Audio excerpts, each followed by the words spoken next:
نحمده ونصلي على رسوله الكريم اما بعد بسم اللہ الرحمن الرحیم السلام علیکم ورحمۃ اللہ وبرکاتہ۔ ناپاکی، جنابت اور غسل کے مسائل۔ ناپاکی کے مسائل، غسل کے مسائل۔ محترم ناظرین، آج کی اس ویڈیو میں میری زبان سے جو الفاظ ادا ہوں گے بظاہر وہ اچھے الفاظ نہیں ہیں۔ بعض اوقات ایسے الفاظ کی ادائیگی میں بھی شرمندگی ہوتی ہے اور سننے والے بھی شرمندہ ہو جاتے ہیں۔ شرمندہ ہونا بھی ایمان کے کامل ہونے کی نشانی ہے۔ اصل میں مسئلہ تو حیا کے خلاف ہے۔ الفاظ اتنے اچھے نہیں ہیں لیکن بتانا ضروری سمجھتا ہوں، کیونکہ مسئلہ غسل کا ہے، پاکی اور ناپاکی کا مسئلہ ہے، کیونکہ سب سے اہم عبادت نماز ہے جو بغیر غسل کے نہیں ہوتی۔ اگر ہمیں مسئلے کا علم نہیں ہوگا تو ہم ناپاک رہیں گے، جنابت کی حالت میں رہیں گے، نہ ہماری کوئی نماز قبول ہوگی، نہ تلاوت اور نہ ذکر اذکار، اور نہیں معلوم وہ ناپاکی کتنے دن اور کتنے ہفتے تک چلے۔ خود سوچیں اس ناپاکی کا ہم پر، ہمارے گھر پر، ہمارے بچوں اور ہمارے کاروبار پر کتنا برا اثر پڑے گا۔ اس لیے بہتر ہے کہ شرعی مسائل کو مذاق سمجھ کر یا شرمندہ ہو کر بائی پاس کرنا نہیں چاہیے۔ محترم ناظرین، آج کی اس ویڈیو میں شرمندگی کو بالائے طاق رکھتے ہوئے 5 مختلف پاکی اور ناپاکی کے مسائل کو زیر بحث لایا گیا ہے۔ بحیثیت مسلمان اس ویڈیو کو مکمل دیکھنا ہے تاکہ کوئی شرعی مسئلہ بھول چوک سے ادھورا نہ رہ جائے، اور ثواب کی نیت سے اس ویڈیو کو اپنے فرینڈز کے ساتھ ضرور شیئر کرنا ہے۔ فقیہ ابو اللیث رحمۃ اللہ علیہ فرماتے ہیں کہ حالت جنابت میں بالوں کی صفائی کرنا مکروہ ہے۔ حضرت خالد بن معدان رضی اللہ عنہ بیان کرتے ہیں کہ رسول اللہ صلی اللہ علیہ وآلہ وسلم نے ارشاد فرمایا، یعنی جو شخص غسل سے پہلے صفائی کرتا ہے تو اس کا ہر بال قیامت میں کہے گا، اے پروردگار، اس سے پوچھ کہ اس نے مجھے غسل دینے سے پہلے کیوں ضائع کیا، کیونکہ ہر بال کے نیچے جنابت ہے۔ محترم ناظرین، ایک سوال پوچھا گیا ہے کہ کیا شوہر بیوی کو ہاتھ یا انگلی سے فارغ کر سکتا ہے؟ انگلی سے مباشرت کرنا جائز ہے یا نہیں؟ اس کے بارے میں کیا حکم ہے؟ انگلی سے لذت حاصل کرنا، یعنی کوئی عورت اپنے ہاتھ کی انگلی سے اپنی شہوت کو پورا کرے، لذت حاصل کرے، یا مشت زنی ہے۔ اسی طرح اگر کوئی مرد اپنے ہاتھ سے شہوت کو پورا کرے تو یہ بھی مشت زنی ہے۔ مشت زنی اسلام میں جائز نہیں ہے، گناہ ہے، بلکہ حدیث میں ہے کہ رسول اللہ صلی اللہ علیہ وآلہ وسلم نے ارشاد فرمایا کہ جو لوگ اپنے ہاتھ سے اپنی شہوت کو پورا کرتے ہیں قیامت کے دن ان کے ہاتھ حاملہ ہوں گے، یعنی کہ جس سے وہ پہچانے جائیں گے کہ یہ وہ لوگ ہیں جو دنیا میں رہ کر اپنے ہاتھ سے اپنی شہوت کو پورا کرتے تھے، اپنے ہاتھ سے لذت حاصل کرتے تھے۔ مشت زنی اسلام میں جائز نہیں ہے۔ اب چاہے شوہر بیوی کی مشت زنی کرے یا بیوی شوہر کی مشت زنی کرے تو یہ بھی جائز نہیں ہے۔ ایک اور سوال کیا جاتا ہے کہ ہم بستری کے دوران شوہر کا مقصد یعنی وہ ڈسچارج، فراغت حاصل کر لے، لیکن عورت کا مقصد پورا نہ ہو تو کیا شوہر اسے ہاتھ سے لذت دلا سکتا ہے یا نہیں؟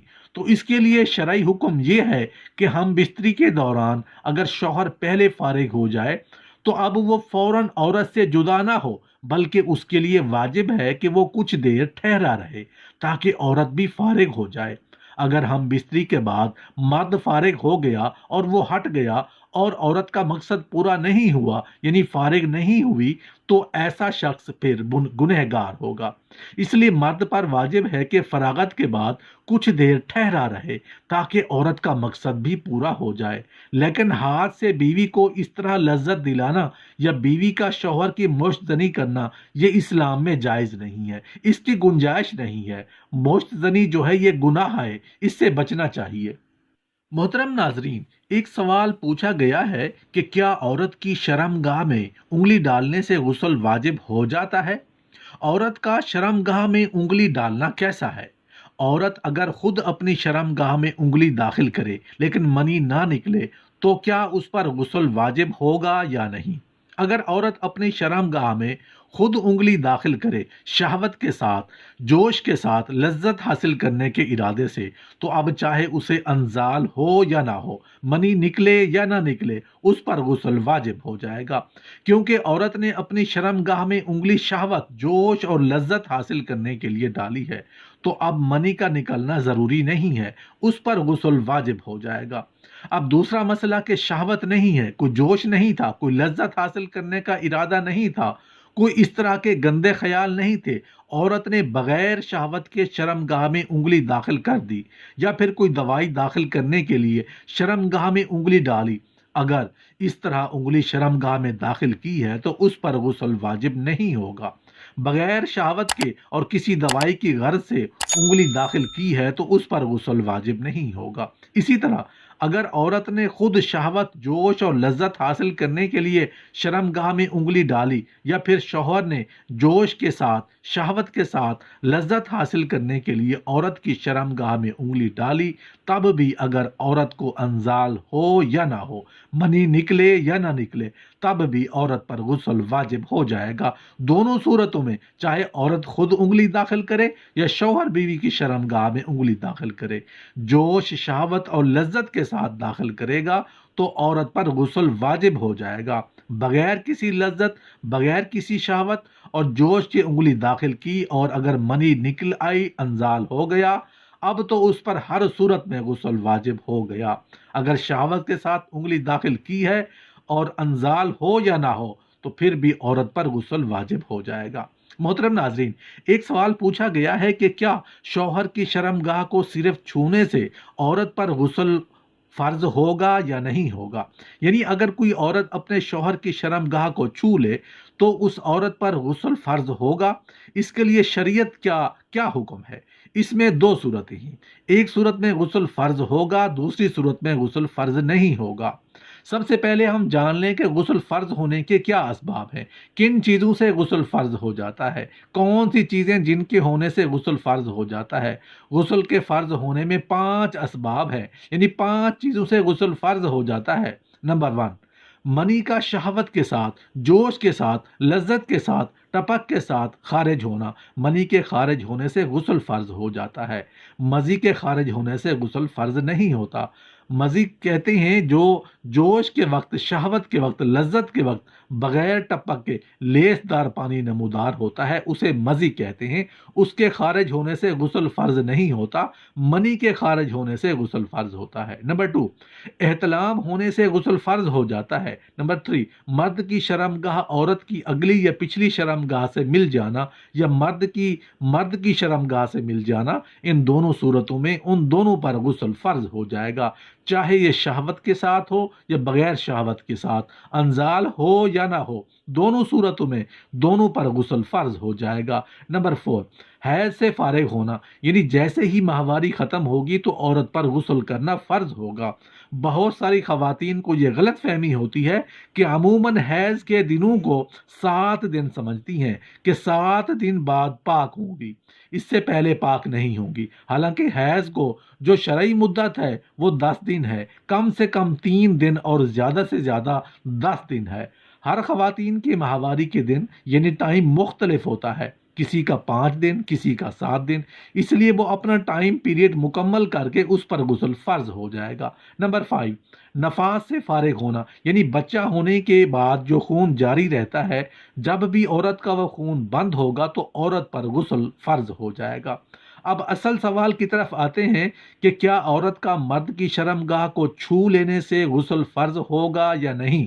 عورت کا مرد کی شرم گاہ کو چھو لینے سے غسل فرض نہیں ہوگا۔ ہاں، اگر اس نے شہوت کی نظر سے چھوا اور انزال ہو گیا تو انزال ہونے سے غسل فرض ہو گیا، چھو لینے سے غسل فرض نہیں ہوگا۔ محترم ناظرین، ایک سوال پوچھا گیا ہے کہ ہم بستری میں عورت ڈسچارج نہ ہو تو کیا عورت پر غسل فرض ہوگا؟ یعنی میاں بیوی نے ملاقات کی، یعنی ہم بستری کی، میاں کا مقصد پورا ہوا یعنی ڈسچارج ہوا، مگر بیوی کا مقصد یعنی عورت کی منی خارج نہیں ہوئی، تو اس سے عورت پر غسل فرض ہوگا یا نہیں؟ ایک دوسرا سوال کیا گیا ہے کہ کنڈوم استعمال کرنے سے عورت پر غسل فرض ہوگا یا نہیں؟ مسئلہ حیا کے خلاف ضرور ہے مگر ضروری ہے۔ اس حوالے سے سنن ابو داؤد کے اندر ایک حدیث شریف موجود ہے۔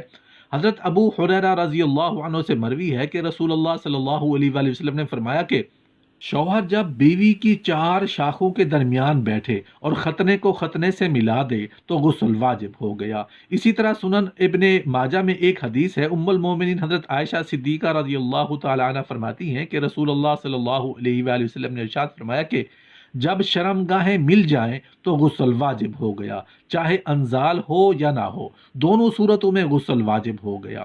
شرم گاہیں ملنے سے شوہر اور بیوی دونوں پر غسل واجب ہو جاتا ہے۔ محترم ناظرین، ایک سوال پوچھا گیا ہے کہ کیا ناپاکی کی حالت میں بچے کو دودھ پلا سکتے ہیں یا نہیں؟ ناپاکی چاہے جنابت کی ہو یا حیض کی ہو یا نفاس کی ہو، ناپاکی کی حالت میں بچے کو دودھ پلانا جائز ہے یا ناجائز ہے؟ داؤد شریف کی ایک حدیث مبارکہ ہے، حضرت علی رضی اللہ تعالیٰ عنہ سے روایت ہے کہ اللہ کے رسول صلی اللہ علیہ وآلہ وسلم نے ارشاد فرمایا، ملائکہ اس گھر میں داخل نہیں ہوتے جس میں کوئی تصویر ہو، اور اس گھر میں بھی داخل نہیں ہوتے جس گھر میں کتا ہو، اور اس گھر میں بھی داخل نہیں ہوتے جس گھر میں جنوبی شخص موجود ہو۔ یعنی جماع کے بعد اس پر غسل واجب تھا یا احتلام کے بعد یا شہوت کے ساتھ منی خارج ہو۔ ایسا شخص جس پر غسل جنابت واجب ہو اور جہاں وہ جنوبی شخص موجود ہو، وہاں پر اللہ کی رحمت اور برکت کے فرشتے داخل نہیں ہوتے۔ سب سے پہلی بات تو یہ ہے کہ اس حدیث مبارکہ سے معلوم ہو رہا ہے کہ غسل میں تاخیر نہیں کرنی چاہیے۔ جیسے ہی غسل جنابت کی حاجت ہوئی تو اسے فوراً غسل کر لینا چاہیے۔ اور دوسری بات، علماء بیان فرماتے ہیں کہ اگر ایک نماز کے بعد غسل جنابت واجب ہوا تو دوسری نماز سے پہلے اس غسل کو کر لینا اس کے لیے ضروری ہے، کیونکہ اس سے یہ نہ ہو کہ اسے غسل جنابت کی حاجت ہو اور وہ غسل نہ کرے، جس کی وجہ سے اس کی اگلی نماز جو ہے وہ چھوٹ جائے یا قضا ہو جائے۔ اس لیے اگلی نماز سے پہلے غسل جنابت جو ہے وہ کر لینا ہے۔ اب رہا یہ مسئلہ کہ جنابت کی حالت میں، ناپاکی کی حالت میں، حیض کی حالت میں، نفاس کی حالت میں بچے کو دودھ پلانا جائز ہے یا ناجائز؟ اس طرح دودھ پلانا حلال ہے یا حرام؟ سب سے پہلی بات اس طرح سمجھیں کہ بچے کو دودھ پلانے کا جو کام ہے یہ ان کاموں میں سے نہیں ہے جن کاموں کو ناپاکی کی حالت میں، جنابت، حیض کی یا نفاس کی حالت میں کرنے سے منع کیا گیا ہو۔ ان کو ناپاکی کی حالت میں نہیں کرنا ہے۔ اگر آپ پر غسل جنابت واجب ہے اور آپ نے غسل ابھی نہیں کیا، غسل کرنے سے قبل آپ کے بچے کو بھوک لگی ہے اور وہ دودھ پینا چاہتا ہے، بالکل آپ اسے دودھ پلا سکتے ہیں۔ اسے دودھ پلانا یہ آپ کے لیے حلال اور جائز ہے، اور حلال ہے آپ جنابت، حیض یا نفاس کی حالت میں بھی بچے کو دودھ پلا سکتی ہیں، اس میں کوئی شرعی عذر نہیں ہے۔